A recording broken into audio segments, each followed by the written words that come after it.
सुनो, मैं सोच रहा हूँ कि इस गर्मियों की छुट्टियाँ हम गांव चलते हैं। मम्मी पापा भी अकेले हैं, थोड़ा मन भी बहल जाएगा। सोच रहा हूँ मम्मी पापा को इस बार अपने साथ हमेशा के लिए ले आऊं। आखिर कब तक गांव में रहेंगे, मम्मी की भी उम्र हो गई है, कब तक अकेले बनाकर खाएगी। आखिर हम बेटे बहू किस दिन के लिए काम आएंगे। अब तो गांव में चाचा चाची भी राजू चचेरे भाई के पास शहर चले गए हैं हमेशा के लिए। अब गांव भी गांव नहीं रहा। सुमित ने पत्नी छाया से कहा। छाया गहरी सोच में डूबकर कुछ सोच रही थी। अच्छा तो सोच लो, रखोगे कहा। हमारे एक बेडरूम के घर में बेमुश्किल से हम सब एडजस्ट होते हैं। जब कोई मेहमान आता है तो हॉल में सुलाना पड़ता है। तुम्हारे मम्मी पापा तो हमेशा के लिए आ रहे हैं। मेरा तो दिमाग खराब हो गया है। अब ये लोग भी यही पसर जाएंगे। तुम्हें तो हमेशा मेरे माता पिता से परेशानी ही रही है, क्या वो मेरे साथ कभी नहीं रहेंगे? क्या तुम्हारे मम्मी पापा तुम्हारे भाई के साथ नहीं रहते? माता पिता को बुढ़ापे में सहारे की जरूरत होती है। कृष्णा जी और धर्मपत्नी निर्मला जी को इकलौती संतान थी। बेटा सुमित शहर में पत्नी छाया और बेटे के साथ रहता था। सुमित की आमदनी कुछ खास नहीं थी, जीने खाने भर ही कमा लेता था। कृष्णा जी और निर्मल जी गांव में रहते थे। अब बेटा सुमित ने कृष्णा जी और निर्मला जी को अपने साथ में शहर लाया। यहाँ छोटे से घर में जीवन कटने लगी। धीरे धीरे समय बीतने लगा। बहू छाया का रवैया कृष्णा जी और निर्मला जी के लिए अच्छा नहीं था, किंतु पति सुमित के कारण वो चुप रहती।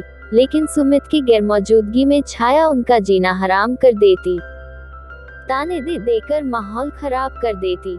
दोनों अपमान का घूंट पीकर रह लेते। करे तो क्या करे। इन्हीं सभी वजहों से और तनाव में आकर कृष्णा जी घर छोड़कर कहीं दूर चले गए। ना जाने कहाँ लापता हो गए, ना जाने उन्हें कौन सी जमीन निकल गई या कहो कौन सा आसमान खा गया। बिना अपनी धर्म पत्नी और बेटे की परवाह किए बेटे सुमित ने खोजने की खूब कोशिश की, लेकिन कोई खबर नहीं मिली। महीने भर बाद उनकी लाश मिली पास के नहर में। बेचारी निर्मला अब तो टूट चुकी थी।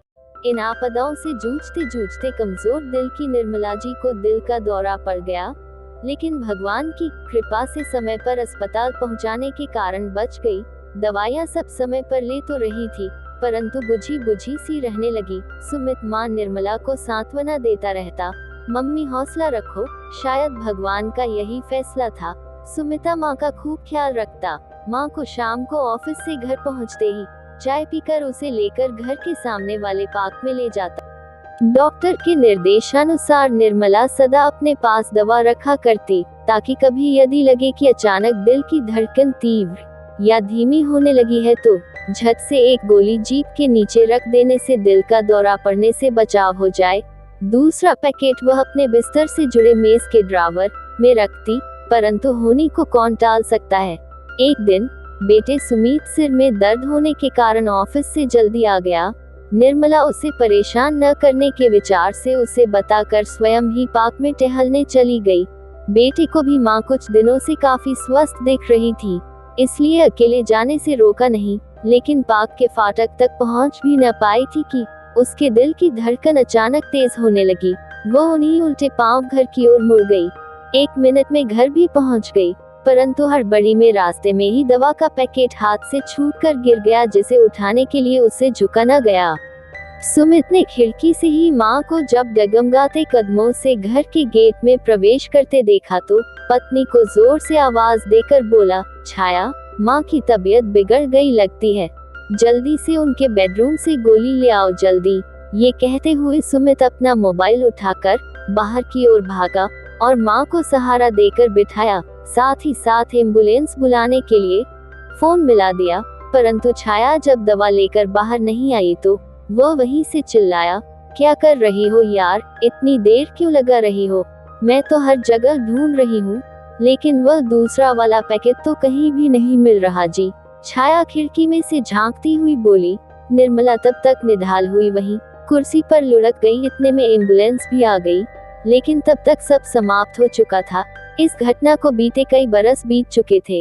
इस अंतराल छाया के इकलौते बेटे की शादी हो चुकी थी। वह अपनी पत्नी के साथ समीप के ही एक शहर में रह रहा था। एक दिन आदत से मजबूर छाया अपने पति से पैसों के पीछे फिर से झगड़ा कर बैठी। सूटकेस में कपड़ों की 2-4 जोड़ी पटक वह बेटे के घर के लिए रवाना हो गई। सुमित ने भी रोका नहीं, क्योंकि उसे मालूम था कि 2-4 दिनों के बाद गुस्सा ठंडा होने पर छाया हमेशा की तरह स्वयं वापस आ जाएगी। परंतु बेटे के यहाँ उसके पहुँचते ही लॉकडाउन लग गया, जहाँ लोगों में अपने अपने घरों की जाने के लिए भगदड़ मच गई। वहीं जिद्दी छाया अपने पति के फोन पे फोन आने पर वह बेटे के समझाने पर भी टस से मस न हुई। पहले की तरह सोसाइटी के पार्क में सुबह शाम सैर के लिए जाना, दुकानों के खुलने के निर्धारित समय पर वहां जाकर यूं ही समय काटना और ऊपर से हंसी उड़ाना कि यह सब बाहर के देशों का कोई षड्यंत्र है। और वही हुआ जो इस तरह के लापरवाह लोगों के साथ हो रहा था। कोरोना से ग्रस्त चंद ही दिनों में छाया की ऐसी हालत हो गई कि अस्पताल वालों ने उसके बेटे को ऑक्सीजन का शीघ्र से शीघ्र प्रबंध करने का कह दिया। दिन रात एक करके उसने 2 दिन शहर का कोना कोना छान मारा, लेकिन खाली हाथ लौटना पड़ा। इधर छाया की सांस लेने में परेशानी इतनी चरम सीमा तक पहुंच गई कि उसे अपना काल सामने नजर आने लगा। उसने डॉक्टरों से हाथ जोड़कर विनती की कि मेरा अंतिम समय आ गया है, मुझे मेरे पति व बेटे से मिलवा दे। परंतु कोरोना के रोगियों को तो किसी से भी मिलने मिलाने की सख्त मनाही थी, सो उसे केवल वीडियो कॉल द्वारा बात करने की अनुमति मिली। छाया की कठिनाई से सांस आ जा रही थी और आधी बेहोशी में न जाने क्या अटक अटक कर कह रही थी, तुम्हें मेरे लिए ऑक्सीजन कहीं पर भी नहीं मिल पाएगी। दुकानदारों ने मेरी वाली ऑक्सीजन छुपा कर रख ली होगी, बिल्कुल उसी तरह जैसे मेरी आंखों के सामने मांझी की दवा रखी हुई थी। मैंने पहले जानबूझकर उसे अनदेखा, फिर उसे छुपा दिया था और इसी के साथ छाया का अंत हो गया। दोस्तों, ऐसी ही ऑसम कहानियाँ पढ़ने और सुनने के लिए हमारे चैनल ऑसम कहानियाँ को प्लीज लाइक करना और अपने खूबसूरत दोस्तों के साथ शेयर करना और सब्सक्राइब करना। धन्यवाद।